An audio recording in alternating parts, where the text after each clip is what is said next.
You haven't eaten in 2 days. Your stomach isn't growling anymore, it's gone quiet, which is worse. That quiet means your body has started eating itself. Then you see it, a cluster of dark, glossy berries hanging low on a bush you don't recognize. They look almost exactly like the ones you ate last week, the ones that filled you up and didn't hurt. Almost exactly. You don't know that these ones aren't food. You don't know they're carrying a toxin that could stop your heart in under an hour. There's no label, no warning sign, no one standing next to you who's eaten this exact plant before and lived to say so. All you have is your body, your instincts, and one decision: eat or walk away hungry. For most of human history, that decision wasn't rare. It was daily. Every single meal was a test with no guaranteed right answer, and getting it wrong didn't mean a stomachache. It meant convulsions, organ failure, death, sometimes within hours. Think about how many plant species are actually out there. Scientists estimate there are around 30,000 edible plants on Earth. Humans today rely on maybe 3 or 4 of them for almost half of all the calories we eat. Every one of the other thousands had to be tested, tasted, and judged, one plant at a time, by someone who had absolutely no idea what was about to happen to their body. No chemistry, no lab, no way to look anything up. Just their own stomach, and whatever happened next. So how did humans survive this long enough to become the species eating 3 meals a day without a second thought? It starts before a single human ever existed, inside the tongue itself. Humans carry roughly 25 different bitter taste receptor genes, a whole family of them, evolved for one specific job: detecting plant toxins the instant they touch your mouth and triggering an automatic, involuntary reaction to spit them out. That bitter, harsh taste you get from certain plants isn't random. It's a built-in alarm system, wired into your biology millions of years before anyone understood what a toxin even was. Sourness works the same way, a signal for spoilage or fermentation, another reason to hesitate. Sweetness and umami do the opposite, pulling you toward calorie-dense, protein-rich food that's more likely to be safe.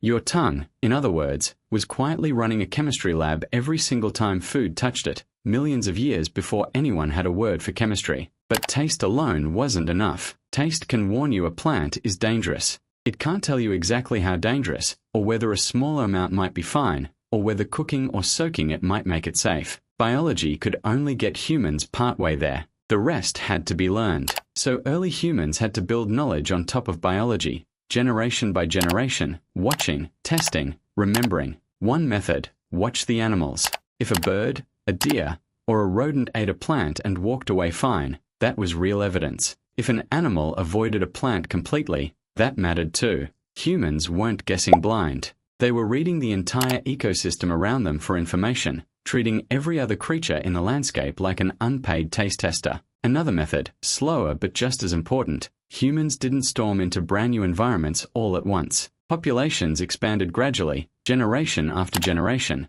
into land that was only slightly different from the last place they'd lived. That meant the plants around them changed slowly too, giving each generation time to learn a handful of new species, rather than being dropped into a completely unfamiliar landscape with zero knowledge at all. And knowledge, once earned, didn't die with the person who learned it. It got passed down. A parent who knew a plant was dangerous taught their child before that child ever had the chance to test it themselves.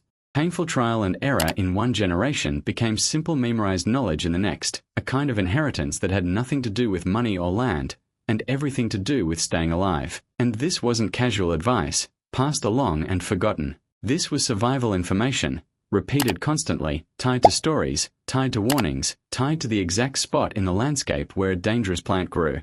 Every group had, in a sense, an oral library: no pages, no ink, just memory, refreshed generation after generation, because the cost of forgetting even one entry could be a child's life. But avoiding death was only half the story. Some ancient humans didn't just learn to survive dangerous plants. They learned to turn that danger into an advantage, as food, and eventually, as a weapon. At a Neolithic site near a lake in North Macedonia, archaeologists studying a community from around 4500 BCE found charred seed coats from a plant called bitter vetch, a legume that's mildly toxic to humans if eaten raw and unprepared. Researchers from Oxford and Edinburgh showed this community was deliberately preparing the plant to make it safe to eat. Bitter vetch isn't glamorous. It's drought-tolerant, it grows in poor soil, and it can survive conditions that would kill more delicate crops. In other words, these people weren't avoiding a difficult plant. They were mastering one, on purpose, because it could feed them when easier food couldn't. That's not avoidance. That's food science. That's understanding a plant well enough to defeat its own defenses. And the story goes even further than turning poison into food. Some ancient humans turned poison into a weapon. In 2026, researchers analyzing arrowheads from a rock shelter in South Africa found chemical residue on 5 separate points, deliberate poison, likely drawn from a native plant known as the poison bulb. The study, led by a researcher at Stockholm University, dated this poison use back roughly 60,000 years, nearly 50,000 years earlier than researchers had previously confirmed. The lead researcher put it simply: humans have long relied on plants for food and for tools, but this find shows something else entirely: the deliberate exploitation of a plant's biochemical properties, not eating around the danger, weaponizing it on purpose. Somebody sat down, 60,000 years ago, and decided that the same toxin capable of killing them could be turned outward, dipped onto a weapon, and used to make hunting faster and safer for everyone depending on that hunt. Separately, at Cambridge, a researcher named Valentina Borgia has spent years trying to prove something similar even earlier, analyzing microscopic starch residue left on stone-tipped weapons, hunting for direct evidence that Paleolithic hunters were using plant poisons as far back as 30,000 years ago.